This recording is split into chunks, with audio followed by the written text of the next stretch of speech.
Aujourd'hui, j'ai le plaisir d'accueillir une auteure et best-seller de 15 livres en développement personnel.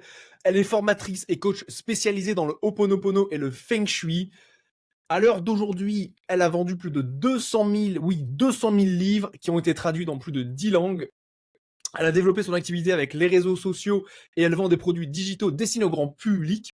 Elle accompagne les entrepreneuses dans le développement de leur activité et plus particulièrement les thérapeutes et coachs de vie.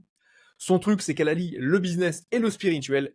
J'ai le plaisir d'accueillir Nathalie Lambois. Salut Nathalie. Salut Gaël, merci beaucoup pour ta description et ta présentation. J'avoue que ça rebooste bien. J'ai bien fait de venir, hein, Tu ton as bien fait de podcast. venir. C'est exactement ça. Bah, c'est top. En tout cas, on démarre avec un grand sourire. C'est vraiment top. Bah écoute, on va rentrer directement dans le vif du sujet. Oui, Pourquoi allier le business et le spirituel aujourd'hui, en 2020, en 2024?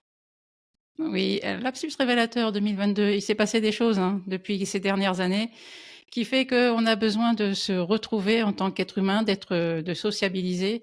Et pour moi, la spiritualité, ça fait partie de l'humain, tout simplement. Alors, il faut bien distinguer la spiritualité de la religion. La religion est un outil, est une pratique qu'on utilise pour se relier à sa part spirituelle.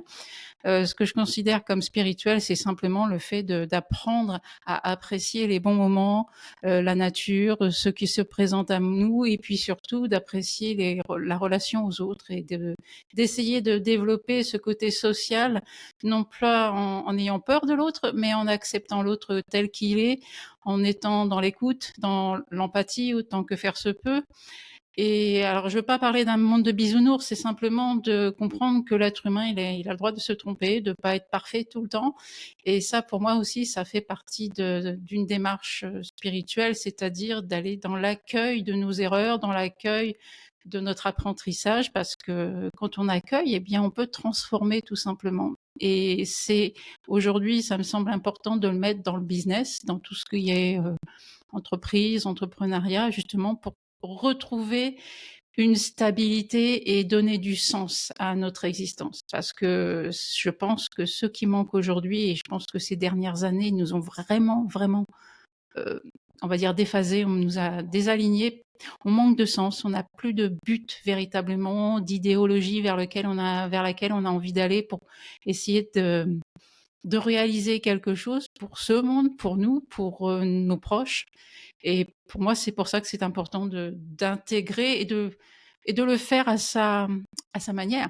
Parce Ouais. que la spiritualité, c'est ça, on n'a pas à suivre des dogmes ou quoi que ce soit, on le fait comme on le sent, quoi. Se relier à Ouais, cette part de soi. bien sûr. Et puis accueillir l'autre, c'est s'accueillir soi également. Exactement. Et je pense que quand on commence à accepter qu'on est à la fois des êtres de matière et aussi spirituels, d'accepter qu'on soit ces deux phases, eh bien, c'est plus facile d'accepter les autres aussi. Donc, d'intégrer qu'on n'est pas seulement des hommes, des femmes qui mesurent telle taille, qui avec les cheveux longs, courts, avec la peau brune ou la peau claire, c'est aussi de comprendre qu'on a quelque chose de plus subtil. Il y en a qui parlent de subconscient, de conscience, de d'âme, de ce que vous voulez, mais cette part-là, elle est vraiment dans chaque être humain. Et je dis pas qu'il faut se baser uniquement sur la part spirituelle. Pour moi, ça sert à rien non plus, parce que si on reste que dans la spiritualité, on oublie qu'on est des êtres matériels, et c'est comme ça qu'on peut tomber malade, c'est comme ça qu'on peut avoir des difficultés financières, c'est comme ça où on peut se détacher des autres, des proches, etc. Donc c'est important de comprendre qu'on est de la matière, un être fait de matière, de chair, de sang, et aussi quelque chose de plus subtil, et que les deux vivent très bien ensemble. La preuve, on est là. Et il n'y en a pas un plus fort que l'autre non plus. C'est ce que j'ai compris avec le temps. Oui, et au-delà de ça, tu vois, c'est une réalité où on a ces deux aspects. Et c'est également de réussir à venir les combiner pour vivre vraiment une vie qui nous satisfait, aussi bien business, parce que concrètement, le business, moi je le vois vraiment comme l'outil de développement personnel le plus puissant qui puisse exister, à partir du moment où tu es ouvert à ça. C'est qu'à partir du moment où tu te rends compte qu'au jour le jour, en fait, tu es confronté à toi-même, parce que c'est toujours des miroirs que les personnes vont venir te, te proposer, donc ça va être des réflexions de toi que tu as peut-être pas forcément vues ou avec lesquelles tu es peut-être pas forcément à l'aise. Et c'est vrai que ça peut te permettre vraiment de venir transcender, bah, ce que tu vas voir et les différentes interactions que tu as avec, les personnes autour de toi. Et donc toi, ton outil, je dirais, principal, c'est le Ho'oponopono. Comment est-ce que tu en es arrivé à utiliser Ho'oponopono et qu'est-ce que c'est pour les personnes, voilà, qui ne savent pas du tout ce que c'est? Bon, ils savent que j'ai un bégaiement, donc ils vont dire: «Parce que Gaël a bégayé, il dit Ho'oponopono». Non, non, il s'appelle Ho'oponopono. Donc comment est-ce que tu en es arrivé là? Oui, j'aime beaucoup ce que tu as dit, le fait que le business, c'est aussi un outil de développement personnel, si on peut le prendre comme ça, parce que c'est du dépassement de soi, c'est dépasser ses peurs, c'est dépasser ses croyances, par rapport à l'argent, par rapport aux relations, professionnelles et cetera.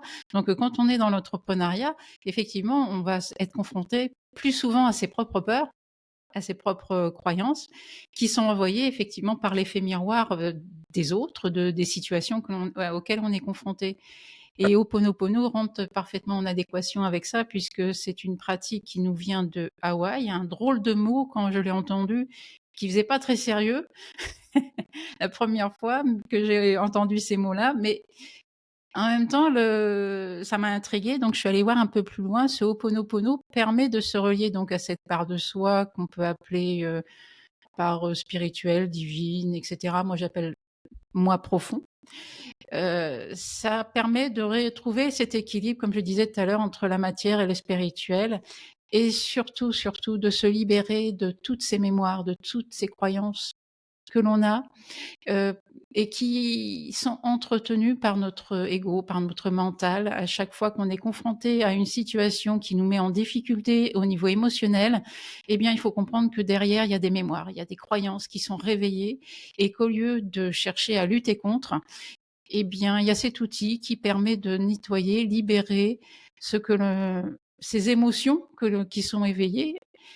Et alors, elles disparaissent pas, c'est juste qu'on prend du recul sur la situation, et à ce moment-là, on se déconnecte de cette croyance qu'on entretient depuis des années inconsciemment, parce que ces mémoires, on les a depuis qu'on est tout petit, elles nous ont été données par les parents, les professeurs, la télévision. Il faut travailler dur pour réussir, il faut souffrir pour être belle. Toutes ces phrases-là qu'on a intégrées enfant, quand on est adulte, eh bien, à un moment donné, ces phrases nous dérangent. Elles nous mettent mal. On s'en rend compte avec le temps, et surtout, ce que j'ai compris avec le Ho'oponopono, c'est qu'en se libérant de ça, eh bien, on pouvait plus facilement regarder ensuite les opportunités et les solutions qui sont présentes à nous, mais qu'on ne voit pas parce qu'on est pris par ses croyances, on est pris par ses mémoires. On se dit c'est comme ça que ça doit se passer parce que depuis tout petit, je fais comme ça, mes parents ils m'ont appris à faire comme ça, j'ai vu les autres faire de cette manière et moi je fais comme ça depuis toujours. Donc ça, on ne comprend pas pourquoi on devrait changer notre manière de fonctionner, puisque c'est une vérité pour nous. Alors qu'en réalité, si on se retrouve mal dans certaines situations, c'est peut-être que on est en lien avec des mémoires qui nous empêchent d'avancer. Je vais peut-être donner un exemple pour que ce soit plus parlant. Avec Euh, plaisir. Quand j'étais enfant, euh, je devais avoir 7-8 ans. À un moment donné, mes parents m'ont donné la clé de la maison. J'étais l'enfant clé. Vous savez, à l'époque, on accrochait la clé autour du cou. Et mes parents m'avaient dit, bah, quand tu sortiras de l'école, tu rentreras direct à la maison. Et surtout, tu ne parleras pas aux inconnus. Donc, j'étais à 5 minutes à pied de chez moi, entre le trajet école-la maison. Donc, à chaque fois que je sortais de l'école, je traçais directement jusqu'à la maison et je ne parlais pas aux inconnus. J'ai grandi avec ça. J'ai intégré cette croyance, cette mémoire qui m'a protégée en tant qu'enfant, qui est de ne pas parler aux inconnus. Et en 2012, j'avais écrit mon premier livre sur Ho'oponopono, justement, et l'éditeur m'a contacté en me disant « Nathalie, ça serait bien maintenant que tu ailles donner une conférence pour parler de ton livre ». Et là, j'ai dit « Non, pas question, je suis auteur, je ne suis pas conférencière. Donc, je ne comprends pas cette demande. » On ne Et parle pas bim, aux inconnus là. j'ai raccroché pas contente. Et là, je me suis dit: «C'est pas normal que tu réagisses comme ça par rapport à sa demande». Mais dans ma tête, c'était tellement évident, j'étais auteure, j'étais pas conférencière, qu'est-ce qu'on vient de me demander? Donc j'ai nettoyé avec Ho'oponopono et 3 jours plus tard, j'ai rappelé l'éditeur en lui disant: «OK, c'est bon, je vais lui donner ma conférence et parler à des tas d'inconnus». Mais si tu veux, sur le moment, je n'avais pas conscience que c'est cette mémoire-là qui avait été réveillée. Je n'avais pas conscience que ce qui m'était arrivé enfant, je l'avais gardé adulte. Et pour moi, c'était impossible d'aller raconter, expliquer, comme je fais là aujourd'hui, tout ça sur le Ho'oponopono. Mais en nettoyant avec cette formule, je me suis rendu compte que mon envie de partager la pratique, mon envie de transmettre quelque chose qui a fonctionné pour moi, était tellement forte que oui, bah, j'allais donner une conférence parce que c'était nécessaire pour partager et continuer dans ma mission, dans la mission que je m'étais donnée en fait. Donc c'est ça ce nettoyage de mémoire. C'est on n'a pas toujours conscience de ce qui est réveillé. On sait que ça va pas. Que ça nous, on est dans une situation, on est frustré, on est en colère, on comprend pas. C'est pas comme ça que ça doit se passer. Les gens ne doivent pas réagir de cette manière. Ok, c'est peut-être la réalité, mais c'est bien aussi de revenir un peu en arrière et de se dire voilà, je prends du recul, j'utilise les mots du Ho'oponopono pour nettoyer et regarder quelle autre réaction je peux avoir. Et non pas une réaction du mental et une réaction qui vient plutôt du cœur, comme je dis. C'est ça. Et souvent, c'est ça. C'est en fait, dans n'importe quelle situation, on est en contrôle, en fait. Et quand les personnes vont enfin, quand on est réactivé, quand on a quelque chose, voilà, ouais, le réflexe humain, c'est dire c'est de la faute de l'autre.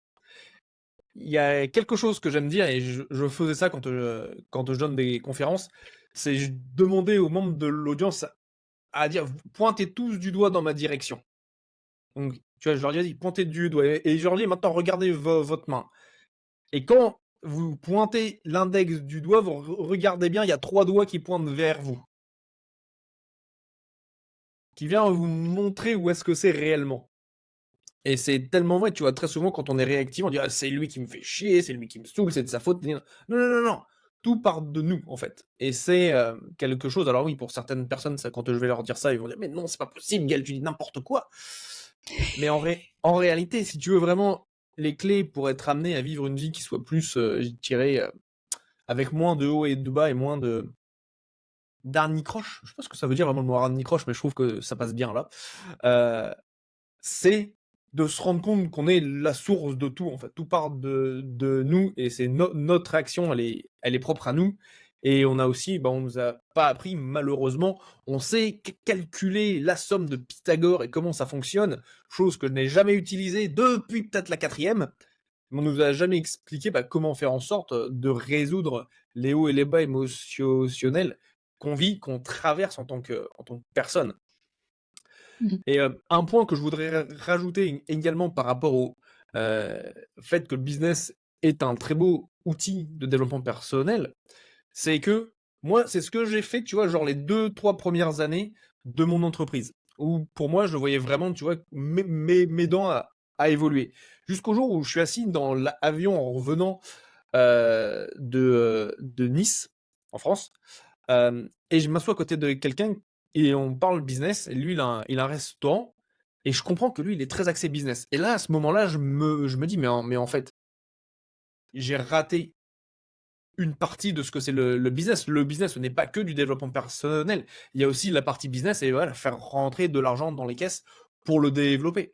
Et c'est en fait ne pas voir le business que comme du dev perso, voir également la partie business, mais si on ne voit que la partie business, se rendre compte aussi que si les personnes, voilà, sont bloquées par des paliers de verre, je sais pas, peut-être à 100 000, peut-être à 200 000 euros de revenus par an, peut-être 2, 3 millions en fonction de là où tu es, c'est qu'il y a quelque chose, aussi bien au niveau de tes croyances et même de ton identité, je dirais, qui ne sont, qui t'as peut-être une identité du passé qui fait que ça ne colle pas, ça ne correspond pas à là où tu veux aller.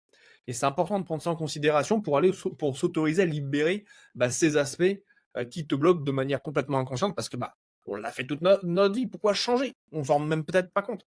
C'est comme l'eau pour le poisson. Le poisson ne sait pas qu'il est dans l'eau vu qu'il connaît que ça. Et c'est très bien dit, oui, effectivement. La chose que je voudrais Merci. rajouter par rapport à la pratique du Ho'oponopono et de la ré on parle beaucoup de responsabilité aussi avec le Ho'oponopono, c'est-à-dire qu'on est 100 responsable de nos réactions. Ça veut dire Là, quoi? tu me fais plaisir, là. Répète un petit peu parce que ça, il faut que ça rentre dans la tête des gens. On est 100 responsable de nos réactions. Ça veut dire quoi? Ça veut dire que notre façon d'aborder les événements, les gens, les situations, tout dépend de nous. On n'est pas responsable de la réaction de l'autre. On ne peut pas changer l'autre. On ne peut pas changer la situation parce qu'elle est déjà passée. Par contre, on peut changer notre façon de regarder les choses, notre façon d'aborder la problématique, de façon à ne plus reproduire ce schéma qui fait qu'on se retrouve systématiquement coincé, bloqué. En général, on est toujours en, en porte-à-faux avec le même type d'individu, le même type de situation. Et ça, c'est bien la preuve qu'on a un schéma comportemental en nous, issu de mémoire, qu'on entretient inconsciemment et qu'il nous revient de débloquer. Alors le Ho'oponopono permet d'ouvrir des portes, permet de justement de libérer ça. C'est pas une psychothérapie. Par contre, si dans les solutions qui arrivent à ce moment-là, vous vous dites peut-être que ça serait bien que je me fasse aider par un psychiatre, psychologue, médecin, machin, thérapeute, allez-y. Ça veut dire que ça vous correspond aujourd'hui et qu'il faut y aller. Ensuite, dans les blocages et dans les mémoires, effectivement, lorsqu'on est dans le business et dans l'entrepreneuriat, on peut se retrouver confronté régulièrement, toujours à la même problématique liée à l'argent. Bah, là encore, on se dit, bah, c'est pas l'argent le problème. L'argent, c'est juste un outil. On est d'accord? Hein. C'est comme la voiture. La voiture, oui, des fois, elle peut tomber en panne, on va réparer, etc. Boum. Mais notre façon de conduire le véhicule, notre façon de gérer ce véhicule, de l'entretenir, le rapport qu'on a avec cette voiture, bah, c'est ce qui fait que le véhicule va durer plus ou moins longtemps. Voilà, pour moi, l'argent, c'est juste une représentation matérielle, effectivement, comme on dit, de l'énergie, mais c'est vraiment un outil. C'est un outil pour obtenir un confort de vie, faire des voyages pour ceux qui en ont envie. C'est un outil pour peut-être aider sa famille ou aider des personnes que vous ne connaissez pas. C'est un outil, c'est tout. Et ce qui est compliqué dans notre éducation, c'est de pouvoir justement dépasser cette idée qu'on ne va pas travailler que pour de l'argent. On va travailler cette idée d'ailleurs les gens qui sont entrepreneurs en général n'ont pas forcément en tête l'idée de l'argent, ils l'ont pour certains, mais c'est surtout de se dire je travaille parce que j'ai envie de faire quelque chose qui me plaît à mon rythme et d'être indépendant, etc. Donc c'est de redonner du sens. Je reviens à ce que je disais au début, c'est quand on a le sens, la direction, c'est plus facile de voyager. J'ai un objectif qui est de partager le Ho'oponopono, d'aider les gens, d'aider les entrepreneuses. Et c'est ça qui donne du sens à mon existence aujourd'hui. Et ça a toujours été comme ça. Je n'ai jamais souhaité être entrepreneuse. On en parlait tout à l'heure avant le podcast. Ça n'était pas du tout l'objectif de ma vie. Mon objectif, c'était de partager une pratique. Je me suis retrouvée à écrire 15 livres. C'était pas calculé et je me suis retrouvée à être présente sur les réseaux sociaux, à développer mon activité, à créer des cours en ligne, à faire des produits digitaux parce que je sentais que les gens avaient besoin de support en plus des livres, en plus des, des vidéos que je fais sur YouTube, en plus de tout ce que je donne sur les réseaux sociaux. C'est devenu une suite logique, mais je n'ai jamais fait ça pour de l'argent. L'argent est l'effet secondaire. Maintenant, ça ne veut pas dire qu'il ne faille pas travailler sur ses croyances par rapport à ça. Parce qu'on peut s'empêcher de travailler parce qu'on a peur de gagner trop d'argent, parce qu'on ne sait pas gérer. Forcément, on se dit, je ne sais pas faire. Si j'ai tant d'argent par an, qu'est-ce que je vais faire? On va venir m'en le prendre, je ne sais pas gérer les taxes. Donc, cette idée-là, c'est là, vraiment, il faut utiliser le Ho'oponopono. Et pour résumer, ça consiste à répéter 4 mots en soi qui sont désolé, pardon, merci, je t'aime. Vous les répétez en silence dans votre tête. Quand vous êtes perturbé ou prise avec des émotions fortes, mais comment je dois faire, je m'en sors pas.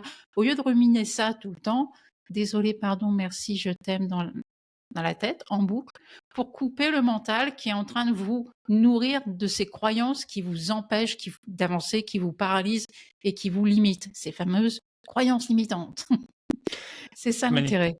Ça te parle, Mmh. Dr. Wayne, d'ailleurs? Mmh. Mmh. Bah, très bien, je C'est mon vois. mentor. C'était mon mentor parce qu'il nous a quittés en 2015 et ce monsieur, bah, je continue de l'écouter. C'est son énergie que je suis, c'est son aura Ouais. que je continue de suivre. Déjà depuis 2015, ça va faire 10 ans. Ça fait 9 ans déjà. Arrête, oui, c'est vrai? Oh, Ah! incroyable. Oui, je m'étais pas rendu compte que déjà, oups. Parce que Oui. moi, je me souviens des publications de sa amie quand quand il est décédé. C'était vraiment, ouais, c'était vraiment très touchant. Et Mmh. ouais, 10 ans. Ouais, j'étais encore à Londres à l'époque. Et tu parlais d'une chose, c'est qu'on est responsable de nos réactions. Et je pense que tu vas le savoir. Je crois que c'est un livre ou une de ses expressions où il disait: «Quand tu changes la manière dont tu regardes les choses que Tout tu change. regardes changent». Mmh. Je vais répéter ça. Quand tu changes la manière dont tu regardes les choses que tu regardes changent.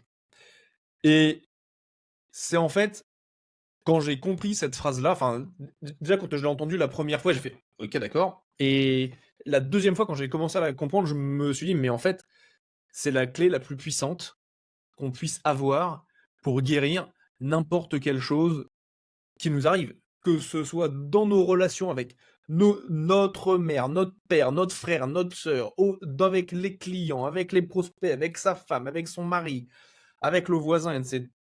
À partir du moment où tu commences à comprendre que tout part de toi et que la raison pour laquelle la personne a fait ce qu'elle a fait, c'est pas parce que généralement il fait ça contre moi, quoi. Mais Mmh. ouais, c'est extrêmement rare que ce soit le cas, tu vois. Mais c'est toujours comment est-ce que tu peux voir ce qui se passe dans la personne en face, tu vois? C'est possible que contre toi, il y a des personnes qui sont comme ça, mais il y a quand même énormément de compassion et d'humanité chez les gens, ça il faut bien le prendre en considération. Et tu vois un exemple simple, quand j'accompagne mes clients sur, la partie, suivi commercial, où ils vont avoir, tu vois, des personnes qu'ils doivent rappeler pour, continuer la conversation pour, vendre leurs prestations. Ils me disent: «Non, mais il m'a pas rappelé, c'est parce que je le saoule, c'est parce qu'il m'aime pas, c'est parce que ci, c'est parce que là». Et en fait, je leur dis: «Tout ça, c'est ta tête qui l'a créé. Ça Mmh. existe pas. Lui, la seule chose que je peux dire dans les faits, c'est qu'il t'a pas rappelé. Tout le reste, c'est toi qui te crées une histoire tout seul dans ta tête». Mmh. Et donc, abandonne l'histoire et reviens-en au fait que lui, il ne t'a pas rappelé, et recontacte-le, non pas pour lui dire tu m'as pas rappelé, mais pour prendre de ses nouvelles, voir ce qui se passe dans sa vie à lui. Parce qu'il s'est peut-être passé certaines choses. Tant et si bien, je vais te donner un exemple. J'ai une de mes clientes, elle me dit: «Ouais, Gaël, je suis prête, nanani, nanana. On y va, on commence la semaine prochaine». Elle me signe le contrat. J'attends le premier versement, elle devait me le faire, j'ai pas de nouvelles. Le rendez-vous arrive, j'ai pas de nouvelles, je me dis: «Bah, c'est quand même bizarre», parce qu'elle était quand même super motivée, et cetera. Et à la place de me faire des histoires, bon, moi j'ai continué à entretenir la relation avec personne parce qu'elle répondait pas, Mmh. et 2-3 semaines plus tard, elle me recontacte, elle me dit: «Ouais, en fait, je dans les heures après avoir, ou le lendemain après avoir signé le contrat, je suis tombé dans la rue, j'ai fini aux urgences parce que j'ai eu la tête qui est tombée sur le, Ouf. tu sais, enfin, qui a tapé par terre», tu vois? Et en fait, on se crée des histoires tout le temps, alors qu'en fait, écoute, enfin, intéresse-toi aux personnes, en fait, tu vois? Et vois ce qui se passe. Et généralement, tu vois, c'est ça qui est assez extraordinaire, c'est quand je rappelle des personnes, dans le cadre du business, et même en général, elles sont contentes de m'entendre. Pourquoi? Parce que un, il y a quasiment personne qui fait ça, et deux, elle me dit: «Ah oui, je pensais à toi, mais c'est juste qu'il s'est passé ci, s'est passé ça, nanani, nanana». Et en fait, arrêtez les histoires. Maintenant, revenons-en à Ho'oponopono, ces 4 mots, parce que j'ai envie que les personnes qui nous écoutent, voilà, puissent comprendre comment l'utiliser, tu vois, dans leur quotidien. Et c'est quoi? Je me répète juste ces 4 mots-là. Alors c'est Désolée, pardon, désolée, désolé, pardon, merci, pardon. je t'aime. L'ordre n'est pas important. Désolée, pardon, merci, je t'aime. On le met dans l'ordre que l'on souhaite. Moi, j'ai réduit ça à ces mots parce qu'il y en a qui disent je suis désolée, je te pardonne, je me pardonne. Ou on fait comme on le souhaite. Il n'y a pas de règle. OK, Et parce que l'idée, c'est ce que je disais par rapport à la spiritualité, c'est de s'approprier les choses et ouais, de les rendre plus faciles pour soi. Je n'ai pas de règle pour le Ho'oponopono. Je l'ai étudié au niveau euh, ethno-social, etc. J'ai fait des recherches dans les archives hawaïenne pour regarder les études qui avaient été faites par rapport à la pratique et aux rituels traditionnels. Et donc, effectivement, il y a plein de choses qui sont super intéressantes. Maintenant, ce que j'en ai compris, c'est que c'était à l'origine une pratique de réconciliation dans la tribu. C'est-à-dire quand il y avait des individus qui n'arrivaient pas à sortir d'un conflit, à ce moment-là, le chaman, le chef de tribu réunissait tout le monde pour pouvoir régler les choses et tous les membres étaient là parce que quelque chose de très important par rapport à la responsabilité de notre réaction, etc., c'est que quand quelque chose arrive dans ta vie, eh bien, tu es responsable de la réaction que tu as par rapport à ça. Tu es responsable dans le sens où il doit y avoir quelque chose qui se passe à partir de toi. S'il y a un problème qui arrive dans ta vie, c'est à toi de t'en occuper. C'est pas au voisin, c'est pas à ton père, c'est pas à ton frère, à ton patron, etc. C'est à toi. C'est à toi dans le sens, la réaction que tu vas avoir, la façon dont tu vas prendre l'événement, ça ne veut pas dire tout résoudre. Ça veut dire de regarder ce qui se passe en soi et de se dire, ok, ça agite des choses, c'est pas agréable, peut-être qu'il va falloir que je nettoie, que je me libère de quelque chose, et ensuite regarder comment je peux solutionner le truc. Peut-être qu'il va falloir contacter une personne, peut-être qu'il va falloir déléguer à une autre, qu'importe. L'idée, c'est ça, c'est de se dire que si c'est là dans notre vie, c'est qu'on a quelque chose à en faire. Point. Ça ne veut pas dire que... Alors, c'est par rapport aux relations toxiques. Par exemple, si tu tombes sur des collègues toxiques, si tu as des rencontres avec des entrepreneurs ou des clients qui sont vraiment un peu malsains, par rapport à ces personnalités, tu as le choix de les garder dans ta vie ou de les laisser partir. Tu n'es pas obligé de les garder, tout simplement. C'est toujours ta réaction qui compte, c'est toujours ton choix.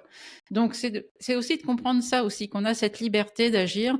Non, Ho'oponopono, ça ne veut pas dire laisser faire les autres et toujours travailler sur soi. Non, ça veut dire cette personne a fait quelque chose de vraiment pas bien, qui est légalement limite ou juridiquement... Enfin, tu vois, il peut y avoir ce genre de situation. Tu n'es pas obligé de garder cette personne dans ton existence, dans ton environnement. Tu peux couper les ponts et faire le nécessaire. Mais pas dans un esprit de vengeance non plus. C'est te dire, là encore, le choix, on le fait en se reliant à cette part de soi qui sait, qui connaît les solutions. Parce qu'on a un mental très fort qui est super bon pour conduire une voiture, gérer un ordinateur, faire recréer des échéanciers, planifier, machin et tout, on est OK. Mais le cœur, il est là pour résoudre tous les autres problèmes au niveau émotionnel, on va dire, et c'est à lui qu'il faut faire appel pour ça.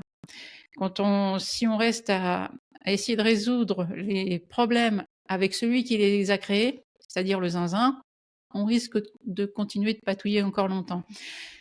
Donc, le Ho'oponopono, c'est ça, c'est vraiment de prendre cette distance par rapport à ce qui arrive, sachant qu'on ne peut pas contrôler les autres, qu'on ne peut pas changer la situation parce qu'elle est déjà passée, mais on peut changer en soi sa façon de réagir. Et moi, c'est ce que j'ai trouvé très libérateur lorsque j'ai entendu parler du Ho'oponopono la première fois. On m'a dit, tu sais Nathalie, tu es 100% responsable.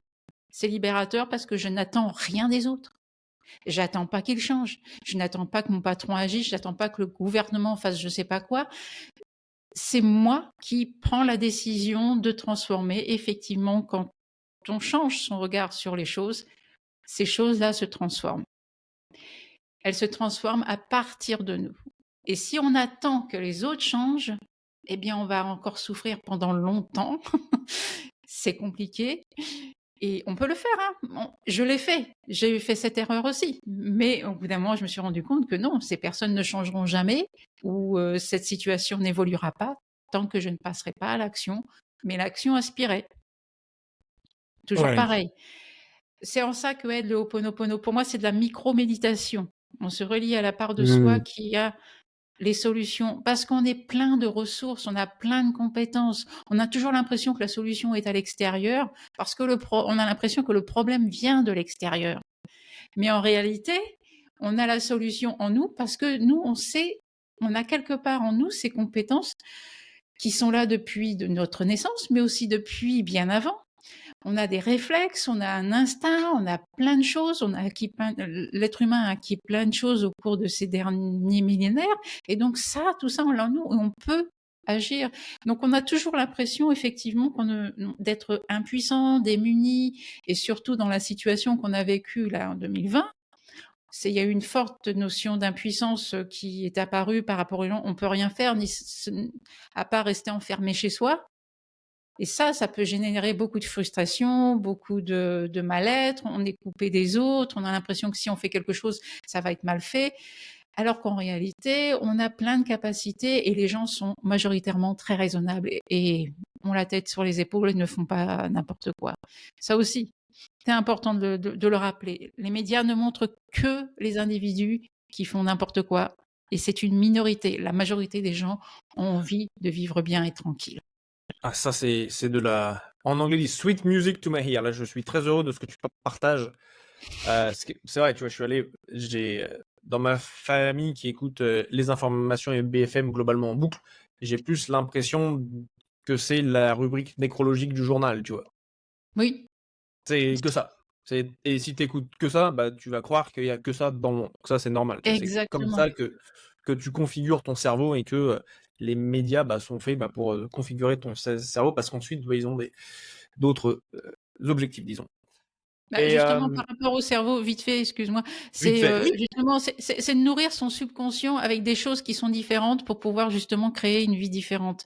Et si on nourrit sa vie uniquement avec des informations qui sont négatives, où on est rabaissé, où on se sent démuni, où on se sent impuissant, etc., effectivement, on crée une vie comme ça. Donc, quand on dit changer sa façon de percevoir les choses, changer ses réactions pour transformer son existence, c'est ça, c'est de se nourrir de choses différentes, de lectures différentes, de messages différents. je vais te redire, enfin, je repartage quelque chose encore une fois du docteur Wayne Dyer qui disait au moment où tu vas te coucher, les 5 dernières minutes avant de dormir, c'est ce qui va venir mijoter pendant toute la durée de ton sommeil. Donc, les 5 minutes juste avant, pense à quel point ta journée a été absolument incroyable et fantastique. Et ça, c'est juste magique, ça a aidé vraiment mes clients. Enfin, moi, je l'utilise pour moi. J'ai des clients qui l'utilisent également. Ils me disent, mais Gaël, le simple fait de faire ça, c'est absolument transformationnel.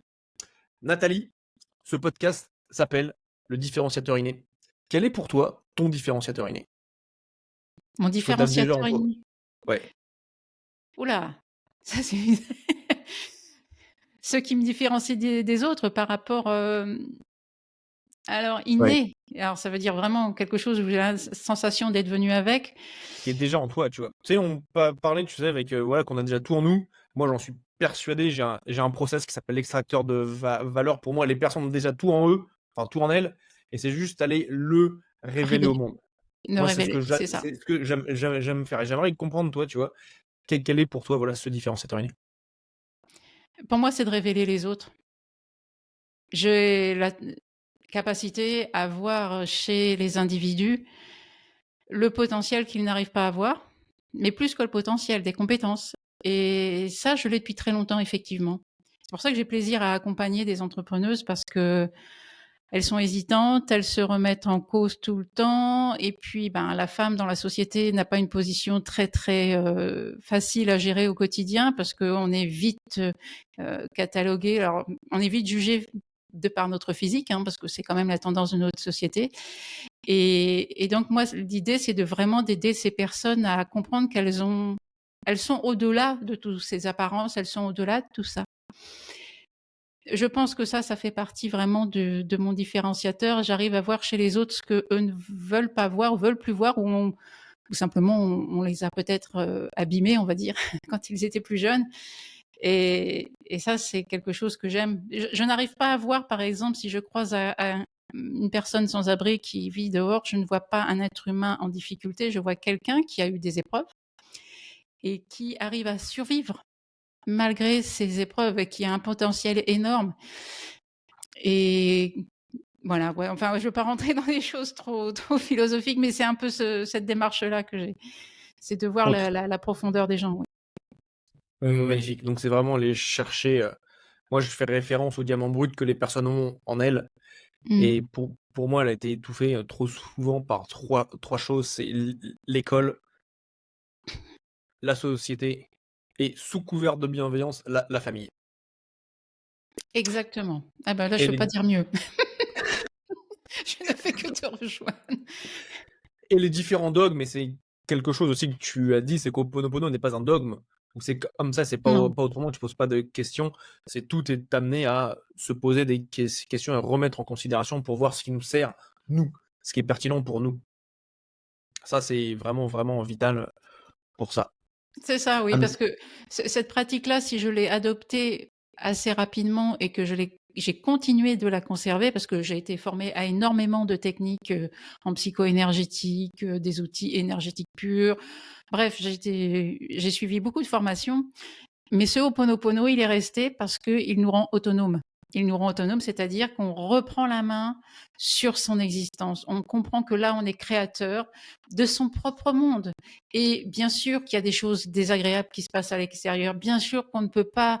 Il y a des catastrophes, mais c'est pas en se concentrant dessus que vous allez pouvoir résoudre le problème.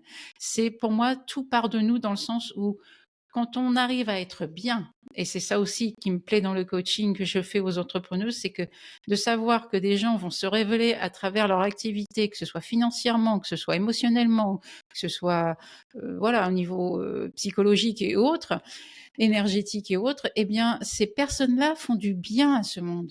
Et c'est plus on aura d'individus qui sont bien alignés dans leur vie, qui vivent le bonheur autant que faire se peut dans leur journée, et plus on verra cette énergie se propager autour de nous, et plus ça donnera envie aux autres de vivre ça.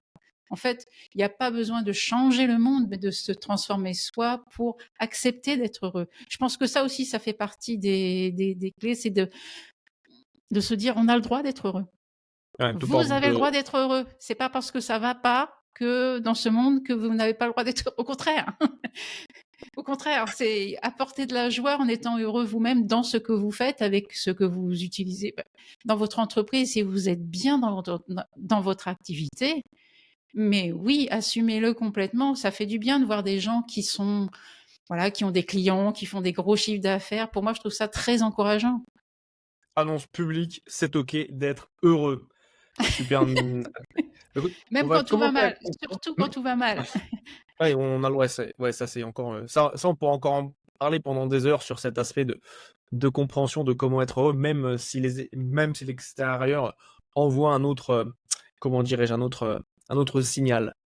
Euh, on arrive sur la fin de ce podcast et on a une tradition, c'est de demander, donc là, c'est Caroline Pachot qui nous a mis en relation pour faire ce podcast aujourd'hui, donc merci Caroline.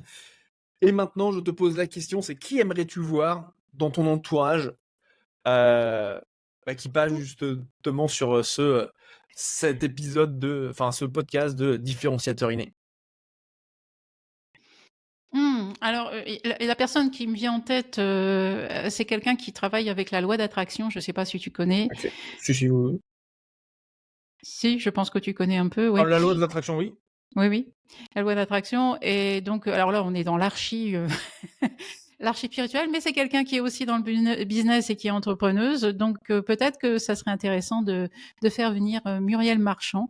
Donc c'est une personne avec qui je partage des podcasts régulièrement. Toutes les 2, on parle de la loi d'attraction, de la façon de l'utiliser dans notre quotidien, et surtout, on aide à sortir des clichés, parce que voilà, la notion de dogme est très, très compliquée Ouais. comment dire? On rentre vite dans le contrôle, hein. Je sais que dans tout ce qui est, développement personnel et spirituel, il y a des individus qui, aiment bien mettre des règles, des lois. Il faut faire comme ci et pas comme ça. Ça s'appelle du contrôle. C'est pas comme ça que Oui. ça marche en réalité. C'est pour ça que je dis qu'il faut s'approprier les choses, que ce soit le Ho'oponopono, même les 4 accords Toltec, si tu en as entendu parler. Ce sont vraiment des choses des éléments qui permettent euh, d'améliorer sa vie, mais surtout de sortir des contraintes. En fait, on veut toujours être mieux, mais c'est pas d'être mieux, c'est de lâcher les contraintes qu'on s'est données. On est déjà bien, on est déjà super parfait. Maintenant, il faut déverrouiller toutes nos peurs, tous nos blocages, et se dire que voilà, on a peut-être quelque chose d'autre à apporter. Et j'ai un autre nom Magnifique. aussi qui me vient, Vas-y. Cathy van der Driech, qui est une Belge qui a créé quelque chose d'assez formidable, c'est-à-dire que elle, elle intervient auprès des personnes âgées et elle leur permet d'écrire des livres pour enfants. et de partager Excellent. leur sagesse. Ça s'appelle Magnifique. Expression de sagesse. Son activité est géniale et donc elle travaille auprès d'associations, de maisons qui regroupent ces personnes et elle publie ses livres à l'aide de, comment on appelle ça, d'illustrateurs, etc. Et ça donne du sens à ces personnes qui ont énormément de savoir à partager. Donc voilà, les deux personnes. Eh ben, Cathy, le message est lancé, l'invitation est lancée. Superbe. Nathalie, je te remercie énormément voilà, d'être venue ici dans le différenciateur inné. S'il y avait un mot, voire même peut-être 4 mots pour conclure cette interview, qu'est-ce que ce serait pour toi? Alors tu m'as fait référence à Wendayer, donc je vais être obligée de laisser partir sur ces mots-là. C'est ce qui m'a fait vraiment entrer en connexion avec cette personne. C'est lorsque je l'ai entendu dire « Ne mourrez pas avec votre musique en vous. Jouez votre musique. Jouez ce que vous avez besoin de jouer sur cette planète. Faites-le. Faites-le. On a besoin de Magnifique. votre musique. On a besoin d'écouter votre vibration, votre chant et tout ce que vous avez à donner. » Eh bien, allez-y, laissez jouer votre musique. Nathalie, c'était un plaisir de t'avoir sur le podcast. Je pense qu'on pourrait en parler pendant des heures encore et creuser dans tous ces différents sujets. Mais Ouais. pour l'heure, à très bientôt. À très bientôt. Merci Gaël. Avec plaisir, bye bye.